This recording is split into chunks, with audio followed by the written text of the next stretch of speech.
पाटील यांना प्रथम मी विनम्र अभिवादन करतो आणि दुसरे लोकशाहीर अण्णाभाऊ साठे यांच्या जयंतीनिमित्त सर्वांना शुभेच्छा देतो. मला एक लोकमान्य आहेत आणि एक लोकशाहीर आहे. सूर्याचा अस्त होतो आणि पुन्हा दुसऱ्या दिवशी सूर्य उगवतो. पण या पृथ्वी तलावरती एक सूर्य मावळला परंतु दुसरा सूर्य तिथे निर्माण होतो, कारण ही पृथ्वी चालवायची आहे, त्याला काळजी आहे, चिंता आहे. तसेच आज या चौथ्या वर्धापन दिनानिमित्त मी सर्वांना शुभेच्छा देतो. खरं तर संयोजकांनी मला इथं बोलवलं त्याबद्दल मी सर्वांचे आभार मानतो आणि त्यांनी असं सांगितलं की मार्गदर्शन करा. मार्गदर्शन करणं इतपत मी मोठा नाही, कारण बरीच मंडळी आज सेवानिवृत्त होत आहेत. म्हणजे त्यांचे अनुभव हे माझ्यापेक्षा खूप मोठे आहेत. वयाने तर मोठे आहेतच, पण त्यांचे अनुभव सुद्धा माझ्यासाठी खूप मोठे आहेत, माझ्यापेक्षाही मोठे आहेत. म्हणून मार्गदर्शन करणे इतपत मी मोठा नाही, थोडंसं बोलण्याचा मी प्रयत्न करेन. खरं तर आपण जवळपास माजी सैनिक आहात. देश सेवा आपण केलेली आहे. जेव्हा सैनिक सीमेवरती आहे म्हणून आम्ही इकडे शांत झोपलेलो आहोत.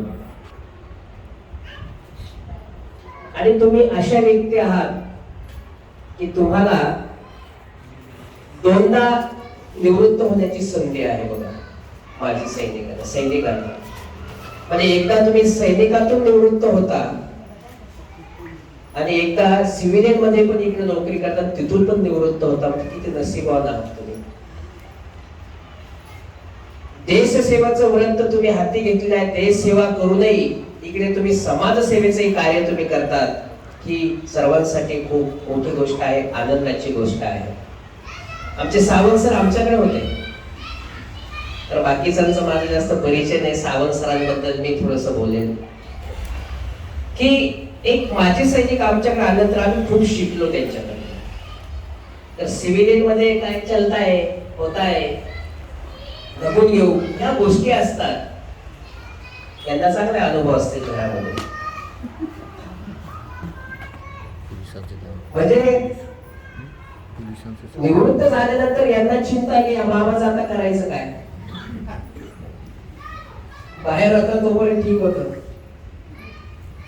माजी सैनिक हे म्हणजे घरात स्वस्त बसणार नाही, सगळं जिथल्या तिथं पाहिजे असतं. टापटीपणाची सवय लागलेली असते, ती सवय आधी जडलेली असते, आयुष्यभर ते केलेलं असतं. सतत काम करत राहणं हे त्यांच्या रक्तामध्ये असतं. आणि म्हणून घरी नाही सुद्धा त्यांचं हेच काम चालू असतं. पण मी एक सल्ला देईन, सल्ला देणे कमी मोठा नाही, पण काळ बदललाय, काळ बदलतोय. असे मला बऱ्याच जणांनी पाहिलं तसं वाटत नाही तुम्ही सेवानिवृत्त होता तिकडनं सुद्धा. आमचे सावंत सर आम्ही मानतच नाही ते सेवानिवृत्त झाले म्हणून. कुठल्या अँगलने ते सेवानिवृत्त झाल्यासारखे वाटतं. आमच्या सिव्हिल मध्ये अशी काही लोक असतात की सेवानिवृत्तीच्या नंतर ते कार्यक्रमाला पण येऊ शकतील की नाही अशी परिस्थिती. इतकं आरोग्य त्यांचं हसलेलं असतं. पण तुम्ही आरोग्याने खूप चांगले असतात, सुदृढ असतात. तुम्ही स्वतःची शरीराची काळजी घेतली असते, पण तेवढीच कुटुंबाची पण काळजी घेतली असते. आता एकच सांगेल की तुम्ही देश फिरलात, इकडे सिव्हिल मध्ये आल्यानंतर पण नोकरी केली. आता कुटुंबाला वेळ द्या, कारण कुटुंबाला वेळ दिलेला नसतो, तो वेळ देता येत नव्हता. आणि म्हणून मस्त आता एन्जॉय करा. आपल्या पार्टनर सोबत फिरा, जोपर्यंत हातपाय आपले चालू आहे मस्त फिरा, एन्जॉय करा. घरात फार काही लक्ष देऊ नका. मुलं मोठे झालेले असतील, बऱ्याचकडे सुना पण आलेले असतील. त्यामुळे आता जास्त ढवळाढवळ घरात करायची नाही. आपण तिकडनं निवृत्त झालो ना, आता घरातून सुद्धा हळूहळू निवृत्त व्हायची सवय लावा. विशेषतः तुमच्यासाठी सांगतो, तर महिलांना निवृत्त व्हायचं म्हटलं की त्रास होतो. पण हे मान्य करावं लागेल, करावं लागतं. तर खूप आपण असं आवडून धरलं ना तर त्रास होतो बघा. म्हणून हळूहळू एक एक गोष्ट सोडत चला. एक जबाबदाऱ्या घरच्यांवरती देत चला. मुलं मोठी झाली त्यांना सगळं कळतं, आपल्यापेक्षा त्यांना जास्त कळतं. आता लक्षात घ्या, तर आजकालची पिढी फार फास्ट हुशार आहे आणि जास्त काही लक्ष देऊ नका घरामध्ये. होतं आपोआप सगळं होतं, कोणा वाचून काही राहत नाही, हे लक्षात ठेवा. मी होते म्हणून संसार झाला, मी होते म्हणून चाललं, अजिबात नाही. ध्यानात घ्या, सगळं चालतं, सगळं होतं. आता मार्गदर्शकाच्या भूमिकेमध्ये आपण सर्वांनी राहावं असं मला वाटतं. कुठे काही त्यांना अडली अडचणी आल्या, कुठे काही आपली गरज पडली, तर त्यांना मार्गदर्शन करा. मार्गदर्शनाच्या भूमिकेमध्ये आपण राहा, आपणही आनंदी राहू आणि तेही आनंदी राहू. सावंत सरांचं मी सांगत होतो की सावंत सरांनी आम्हाला शिस्त लावली. सावंत सर इथून आमच्या शाळेत यायचं म्हणजे जवळपास 18-20 किलोमीटरचं अंतर. सकाळी 6ची त्यांची ड्युटी असायची, पण एकही दिवस ते लेट झाले नाही. पाऊस असो, वारा असो, ऊन असो की नाही. विद्यार्थी आहेत, विद्यार्थ्यांसमोर जर मी लेट गेलो तर मी विद्यार्थ्यांना काय सांगणार, शिस्तबद्दल मी काय सांगणार. मीच जर बेशिस्त वागलो तर मी शिस्तीबद्दल काय सांगणार.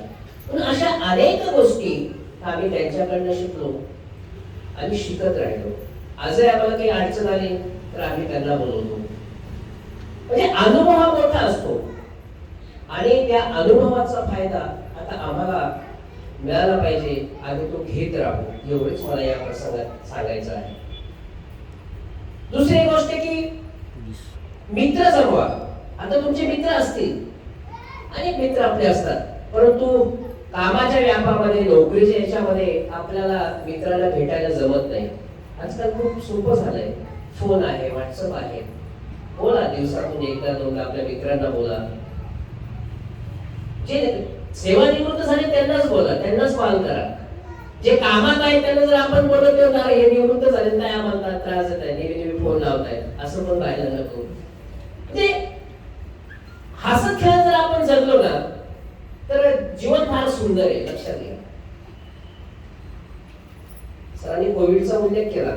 आपण इतके नशिबान आहोत की आज आपण जिवंत आहोत, आज आपण वर्धापन साजरा करतोय, आज आपण सेवा निवृत्तीचा कार्यक्रम करतोय. आपण फार लकी आहोत, लक्षात घ्या. कोविडची परिस्थिती आपण सगळ्यांनी पाहिली. मग जीवनापेक्षा मोठं काय? जर आज आपण जिवंत आहे, आज आपण एकमेकांना भेटतोय, आज आपण एकमेकांच्या सुखदुःखामध्ये सहभागी होतोय, याच्यापेक्षा मोठा आनंद जीवनामध्ये काय? आनंदी राहण्यासाठी खूप पैशाची गरज आहे, लक्षात घ्या. आणि ज्याच्याकडे खूप पैसा आहे तो आनंदी आहेच कशामुळे? ही चुकीची कल्पना आहे. ज्याच्याकडे खूप पैसा नाही त्याला झोपेची गोळी घ्यावी लागते, त्याच्याशिवाय झोप येत नाही. घरात साखरेचे डबे भरले, साखरेचा चहा पिता येत नाही, लाडूचे डबे भरले, लाडू खाता येत नाही, काय करायचं तो आम्ही? काय करायचं तो पैसा?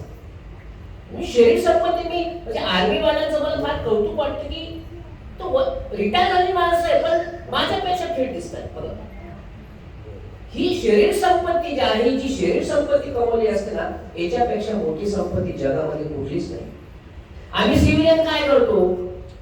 पळतो पळतो, पैशाच्या मागे पळतो, पैशाच्या मागे पळतो, पैसा कमवायचा, पैसा कमवायचा आणि शेवटी तोच पैसा नंतर दवाखान्यात घालवायचा. तर हे चुकीचं आहे. लाईफस्टाईल आज सगळी बदललेली आहे, जीवन सगळं बदलत आहे, काळ बदलला आहे, काळासोबत आपल्याला चालावं लागेल. तर तुम्ही आठवा बघा, आपण कधी आपल्या आई वडिलांना म्हटलं नाही का तुम्ही शांत बसा, तुम्हाला काही कळत नाही? बोललो की नाही? आपण बोलतो. मग तसे जर आपले मुलं आपल्याला बोलायचं त्याला वाईट वाटून घेण्याचं काहीच कारण नाही, कारण ते आपल्या वेगळ्या काळामध्ये येत आहे. आताची पिढी फार ऍडव्हान्स आहे. बऱ्याचशा गोष्टी आपल्याला नाही आवडत, जशा आपल्या आई वडिलांची आपल्याला आवडत नव्हत्या तशा आपल्या काही गोष्टी त्यांना नाही आवडणार. त्यांच्या मुलं त्यांना पुढे असंच म्हणणार आहे.